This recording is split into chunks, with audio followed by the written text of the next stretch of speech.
Felipe Martins, ex-assessor para assuntos internacionais do então presidente Jair Bolsonaro, permanece preso há mais de 60 dias depois de ser alvo da Operação Tempus Veritatis da Polícia Federal em 8 de fevereiro deste ano.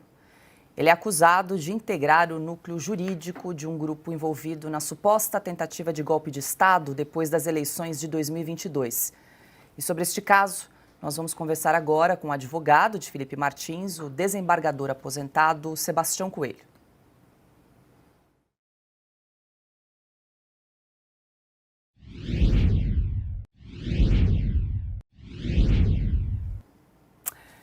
Doutor Sebastião, muito boa noite, seja bem-vindo mais uma vez aqui em Oeste Sem Filtro. Obrigada pela entrevista.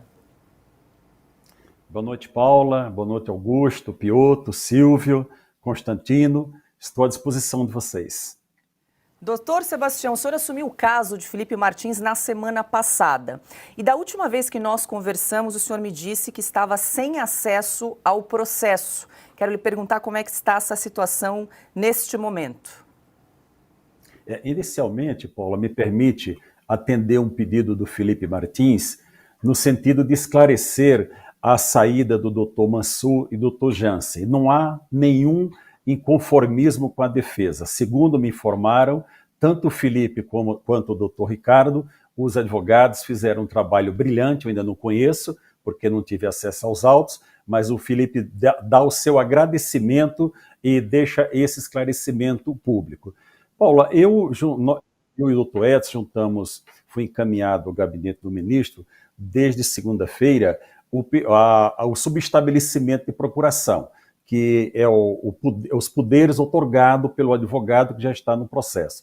Estivemos lá no Supremo na segunda, na terça, hoje novamente, ontem nós fizemos contato por telefone, e passados 72 horas eu ainda não tive acesso aos autos. Então não sei o que tem desde que da última cópia que foi entregue aos advogados. Não é? Então é uma situação altamente inusitada, porque se trata de um processo físico, e se tratando de processo físico, você vai ao local e tem acesso. Mas lá na recepção, não pode subir até o gabinete do ministro.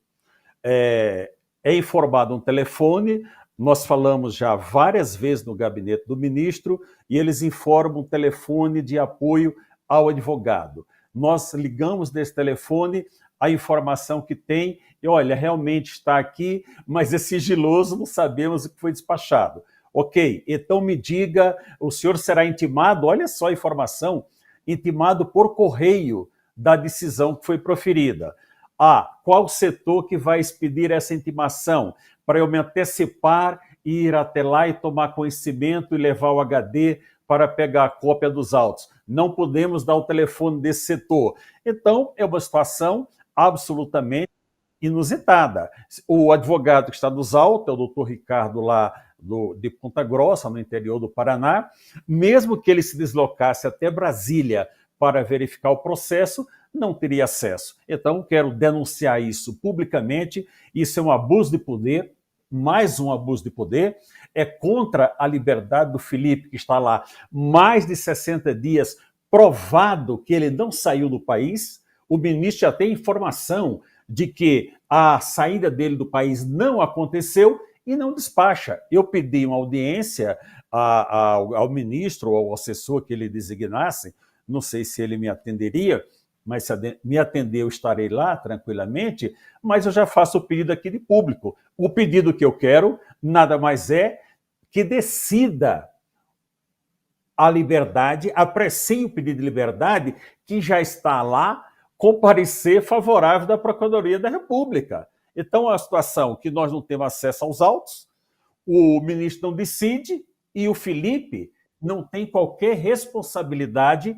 se ele tem, como ele próprio afirmou, um cartório com 2.000 processos. Isso não é responsabilidade do Felipe. Adalberto Piotr. Doutor Sebastião, boa noite. Muito obrigado por nos atender aqui em Oeste Sem Filtro.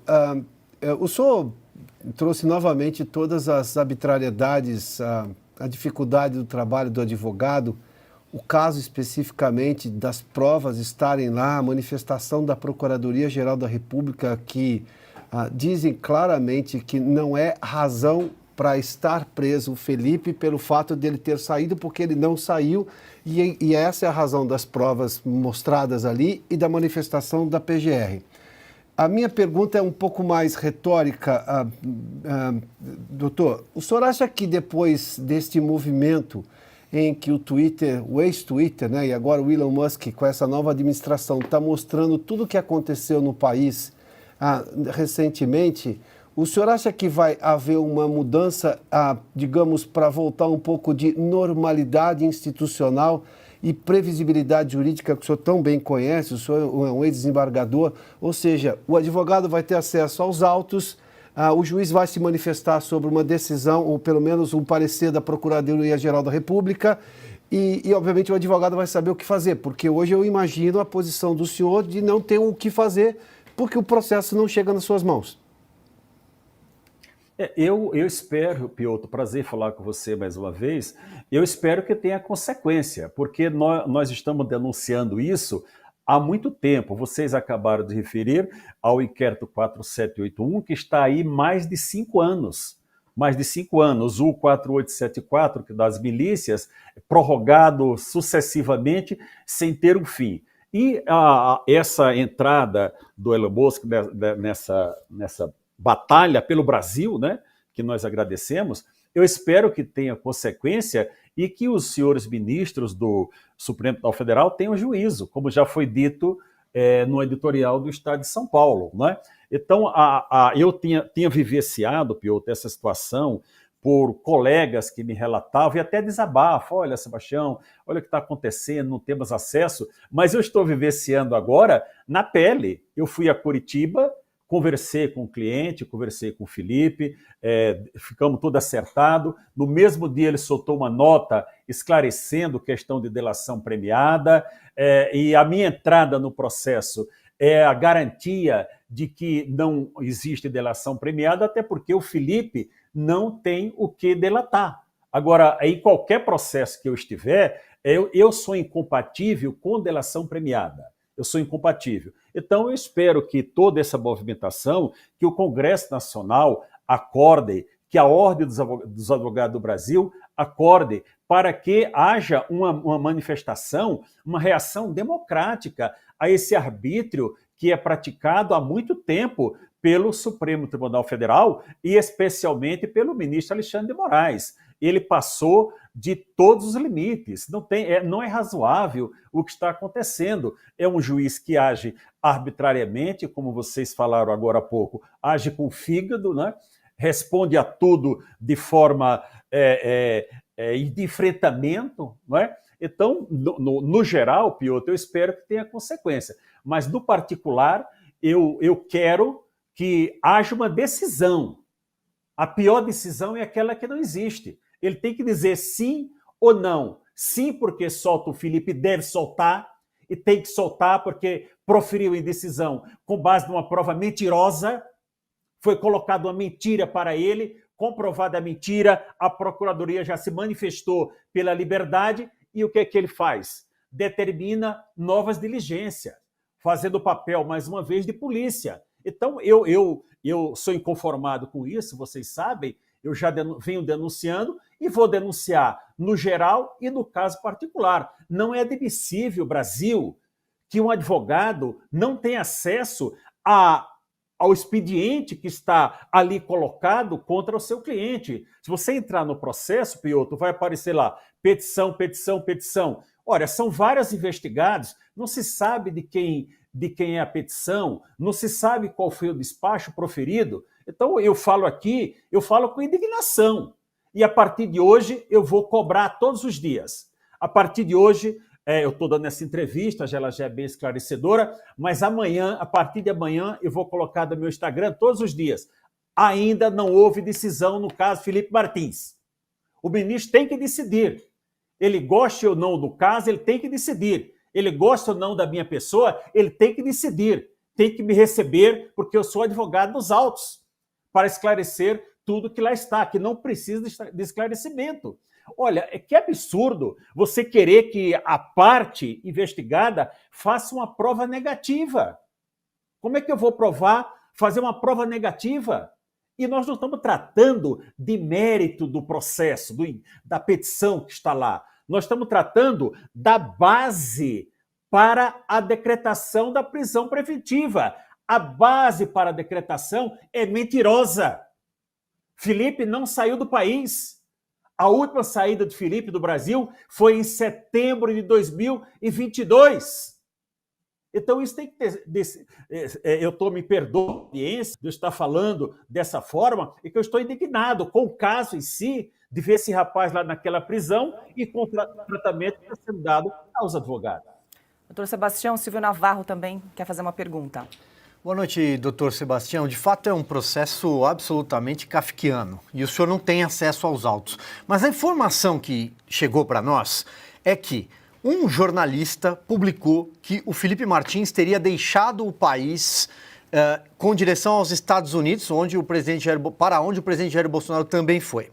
Depois, essa informação foi contestada porque o Felipe apresentou um bilhete aéreo de que seguiu de Brasília para o Paraná, onde estava até ser preso pela Polícia Federal por determinação do Alexandre de Moraes. O Ministério Público se manifestou contra a prisão porque a prova, aliás, foi a contraprova, né? Foi feita a prova em contrário, para tentar, da forma mais didática possível, explicar para quem está nos assistindo. A companhia aérea certificou que o bilhete era verdadeiro, que de fato ele embarcou de Brasília para o Paraná. Então eu queria perguntar para o senhor se isso que eu acabei de narrar de fato aconteceu e se há algum indício, elemento, indicativo de que ele está preso por outra razão, numa cautelar elástica demais, 60 dias, ou se é por este motivo somente. Silvio, prazer falar com você mais uma vez. Eu vou te dar a minha opinião sincera. Tá? Você me conhece, sabe que eu não sou de ficar rodeando, né, como diz no popular. Eu acho que estavam aguardando, ansiando por uma delação premiada do Felipe. Delatar o que não tem para delatar. Então eu acho que era isso, que estavam na expectativa de que houvesse uma delação do Felipe, porque o que nós temos aqui em andamento? É uma coleta de depoimentos, de prova daqui e ali, para ver se sustenta essa fantasia absurda de tentativa de golpe de Estado. Eu já expliquei e volto a explicar. Você tentar escrever no papel o que está na Constituição não pode ser tido como tentativa de golpe.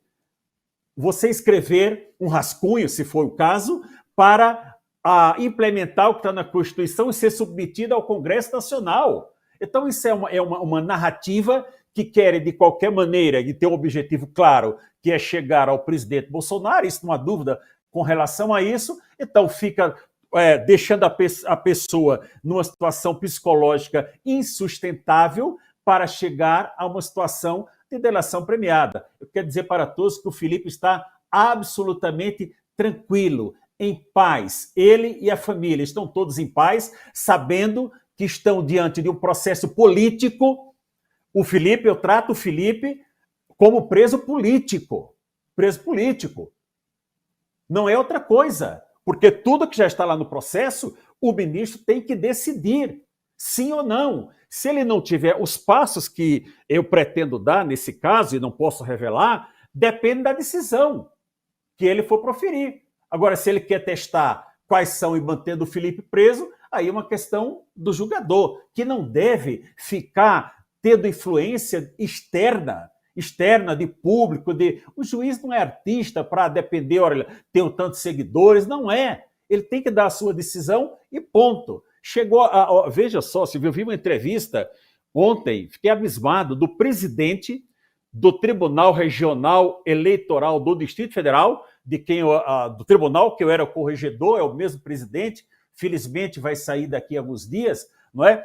Dizendo que está claro que houve uma tentativa de golpe. Então, veja, uma narrativa sendo construída, algumas pessoas bajulando, adulando para dizer isso mesmo, e algumas pessoas interessadas fomentando isso. Então nós temos que parar. Esse é o momento de uma reflexão global do nosso país. Global do nosso país.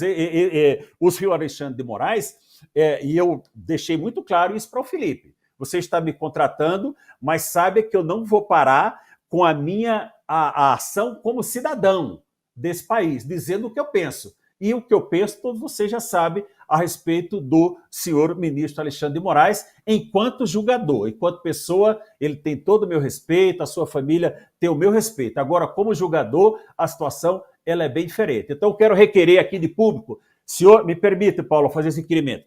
Senhor ministro Alexandre de Moraes, Vossa Excelência não precisa me receber em seu gabinete. Eu vou fazer o requerimento daqui.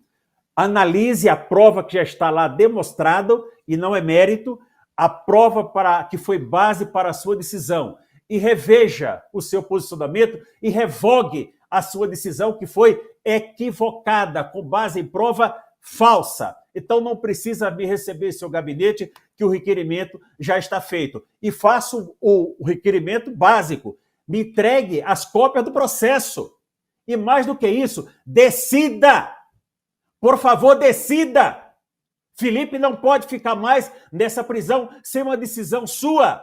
Decida! Nós estamos aqui aguardando a sua decisão para tomar o rumo necessário de um preso político. Augusto Nunes. Doutor Sebastião, parabéns pela altivez, pela coragem e muito obrigado pela entrevista. Eu realmente não paro de me espantar, né, no Brasil. Eu queria saber se eu estou certo nesse raciocínio.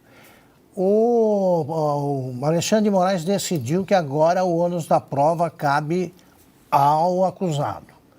Ele disse que quem estava na Praça dos Três Poderes no dia 8 de janeiro do ano passado é culpado. Ele tem de provar que, sem conseguir as fitas, tem que provar que ele não fez nada. Agora, o senhor está apresentando um caso em que o acusado prova a inocência e ainda assim ele não é solto, não é julgado, não é imediatamente liberado, porque não acreditam nas provas, não explicam por quê.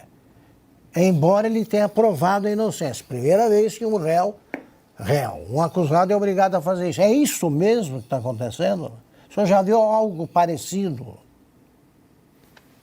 Augusto, eu vou te falar uma coisa. Te cumprimento, Augusto, mais uma vez. Em mais de 30 anos na magistratura, eu nunca vi uma situação dessa. Nunca vi. Da pessoa ter que provar que não fez alguma coisa. É como o caso, por exemplo, do senhor Ritter, lá do Rio Grande do Sul, que foi condenado ali com base, olha, ele viajou para Brasília. Então são tantas coisas. Quando a pessoa se perde, Augusto, na sua sanha vingativa, não é? Lembrem que o ministro disse que não queria apaziguamento no país. Olha, o papel do magistrado é apaziguar. A decisão do juiz, obrigatoriamente, ela deve levar para a paz social. Mas quando o magistrado chega e diz, olha, eu não quero apaziguamento, o que é que nós podemos esperar de um magistrado como esse? Não muita coisa, não é? Então, o seu raciocínio, Augusto, é perfeito. O acusado ele não tem que provar nada. Nós vivemos no Brasil o sistema acusatório, onde a acusação tem que provar que alguém fez alguma coisa. Tanto é que é dado ao réu, o acusado, o direito de ficar em silêncio. Eu fico em silêncio e está tudo certo. Ele que prove que eu fiz alguma coisa com prova material e com prova testemunhal. Nós estamos hoje vivendo um arbítrio que eu tenho falado com os advogados, nós vamos começar a responsabilizar que o investigado vai numa delegacia e diz que quer ficar em silêncio, o delegado continua fazendo perguntas. Isso é abuso de autoridade. Então, nos casos que eu estiver, qualquer um que assim proceder será representado na corregedoria do respectivo órgão.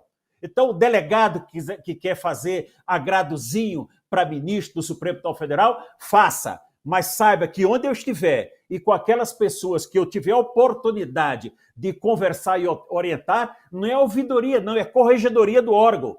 É representação ao Ministério Público que abuso de autoridade.